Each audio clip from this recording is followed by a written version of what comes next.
نکاح میں ایک کفو کا لفظ استعمال کیا جاتا ہے کہ کفو کے ساتھ نکاح ہونا چاہیے. عام طور پر لوگ اس کو کفو کہتے ہیں. اس کا درست تلفظ کفو غالباً فا کے اوپر بھی جزم ہے اور واو کے اوپر بھی جزم ہے. کفون اصل عربی کے اعتبار سے کفون ہے، لیکن کفو اس کو ہم کہا جا سکتا ہے.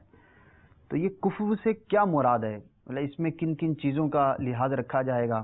لڑکے کی طرف سے کن چیزوں کا اور عورت کے لیے کن چیزوں کا جو ہے وہ اس کا لحاظ ہوگا؟ اسلام میں اس کا جو کانسیپٹ ہے اس کے بارے میں ہمارے دیکھنے اور سننے والوں کی کچھ رہنمائی فرما دیں.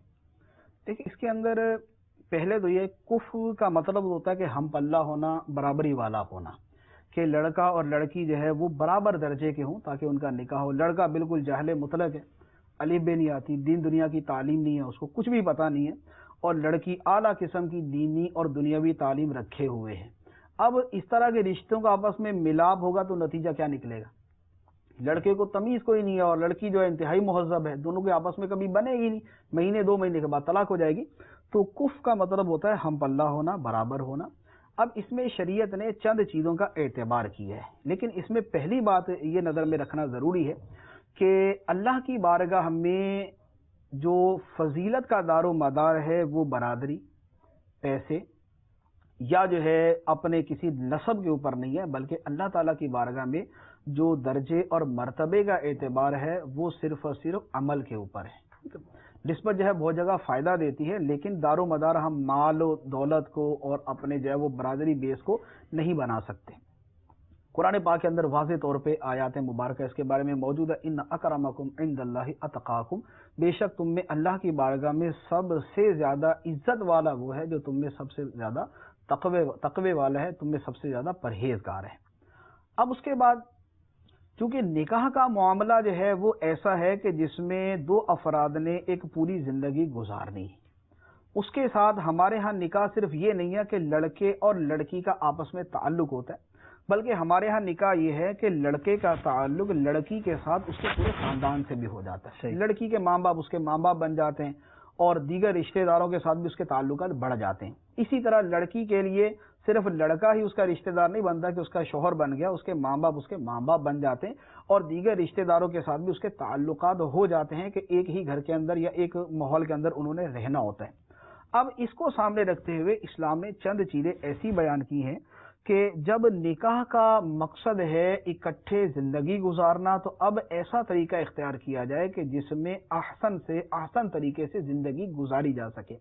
اس کے لیے اسلام نے چند چیزیں ایسی رکھی ہیں کہ جن کے اندر فرق ہونے کی صورت میں، جن کے اندر کمی بیشی ہونے کی صورت میں عام طور پہ یہ نکاح کا معاملہ جو ہے یہ طلاق کی طرف چلا جاتا ہے، زندگی گزارنا مشکل ہو جاتا ہے. اس کے اندر چند چیزیں ہیں. دین کا معاملہ ہے، دیانت کا معاملہ ہے کہ اگر لڑکی نیک پارسا اور صالحہ ہے تو اس کا نکاح بھی ایسے ہی لڑکے سے کیا جائے، اس کا نکاح کسی فاسق فاجر شرابی کبابی کے ساتھ نہ کیا جائے. ایک یہ معاملہ ہے. دوسرے نمبر پہ یہ ہے کہ برادری کے اعتبار سے بھی یہ دیکھا جائے کہ ہمارے ہاں اگرچہ جتنی بھی آزادی رائے ہو چکی ہے، سب کچھ ہوا، اس کے باوجود بھی برادری کا کانسیپٹ ہمارے ہاں ختم نہیں ہوا. ہمارے یہاں اب بھی یہ صورت موجود ہے کہ ایک آدمی اگرچہ بڑے بھاشن دیتا رہے، بڑے لیکچر دیتا رہے دنیا بھر کو جا کے، لیکن اگر اس کے گھر کی رشتے کا معاملہ آئے گا اور اسے کہا جائے کہ فلاں سے رشتہ کرو، گا نہیں بھی ہماری برادری اوپر ہے، ہم وہاں کیسے کر دیں. شاید اولین سوالات میں یہ بھی شامل ہوتا ہے کہ کس برادری سے سب سے پہلے سوال یہ ہوتا ہے کہ کس برادری کے ساتھ تعلق ہے، اس کا جو ہے وہ دنیاوی سٹیٹس کیا ہے، اس کی نوکری کیا ہے، اس کا پیشہ کیا ہے، کماتا کتنا ہے. یہ تو ہمارے بنیادی سوالات ہوتے ہیں اور یہ سوالات فطری ہیں.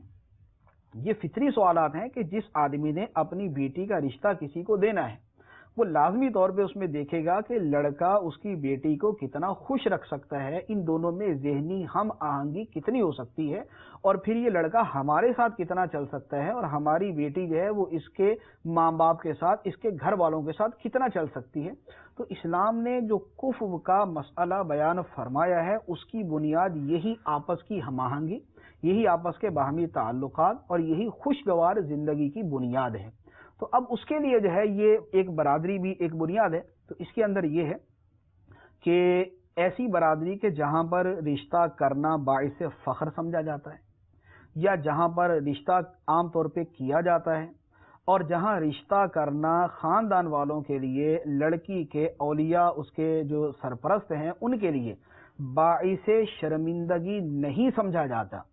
یہ ہے کفر کا معاملہ کہ ایسی جگہ پر نکاح کیا جائے، اور لڑکی کا نکاح ایسی جگہ پر کرنا کہ جہاں پر رشتہ کرنا اس قوم کے لیے، اس خاندان کے لیے باعث شرم ہے، یہ لوگ شرمندہ ہوتے ہیں، تو وہاں پر رشتہ کرنا یہ کہلاتا ہے کہ غیر کفر کے اندر انہوں نے نکاح کیا.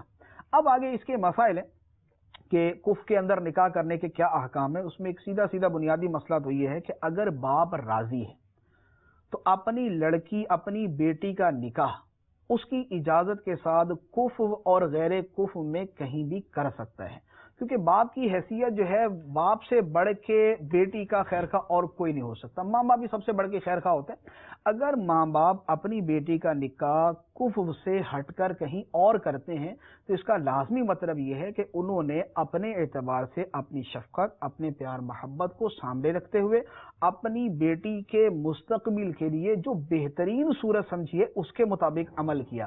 اس لیے اسلام کے اندر اگر والد اگر شادی کرتا ہے غیر کفر کے اندر بھی تو اس کا اعتبار ہے. لیکن اگر لڑکی بذات خود نکاح کرتی ہے، جیسے ہمارے ہاں یہ بھی جو ہے وہ بعض صورتوں میں ہو جاتا ہے، تو اس کے اندر پھر آگے تفصیل ہوتی ہے.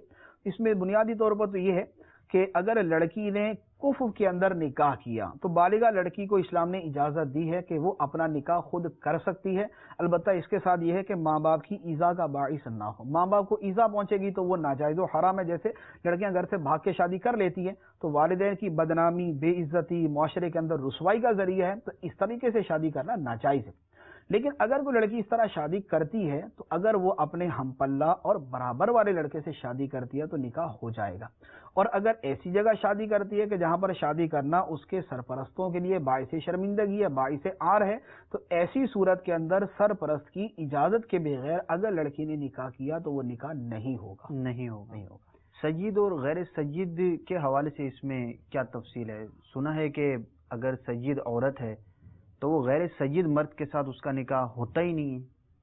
اصل میں سید جو برادری ہے یہ غیر سید سے بہتر ہے، افضل ہے، اس میں تو کوئی شک نہیں کہ سادات کرام جو ہیں یہ سرکار دو عالم صلی اللہ تعالی علیہ وآلہ وسلم کی نسل پاک ہیں، اور ان کی برادری جو ہے وہ فائق ہے، بلند ہے. اور عام طور پہ سید برادری کے اندر نکاح کرنا باعث فخر ہی ہوتا ہے. غیر سید اگر لڑکی سید لڑکے کو دیتا ہے تو اس کے لیے باعث فخر ہے کہ سادات کرام میں اس نے شادی کی. اب اس کے جو برعکس معاملہ ہے کہ سادات کرام میں کسی لڑکی کا نکاح غیر سید سے کیا جائے، اس میں جو کفر کے بارے میں میں نے عام مسائل عرض کیے وہ یہاں پر منطبق ہوتے ہیں، یہاں پر اپلائی کیے جائیں گے.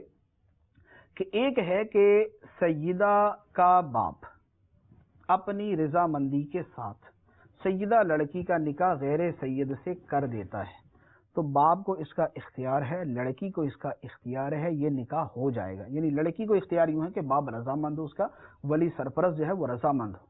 دوسری صورت یہ ہے کہ وہ جو پہلے ہم نے بیان کیا کہ سیدہ جو ہے یعنی سیدہ لڑکی جو ہے وہ اپنا نکاح اپنے باپ کی اجازت کے بغیر غیر سید سے کرتی ہے، تو اس میں وہی حکم ہے کہ یہ نکاح نہیں ہوگا. مطلقاً یہ حکم نہیں ہے کہ سیدہ کا نکاح غیر سید سے ہو ہی نہیں سکتا، ایسا نہیں ہے.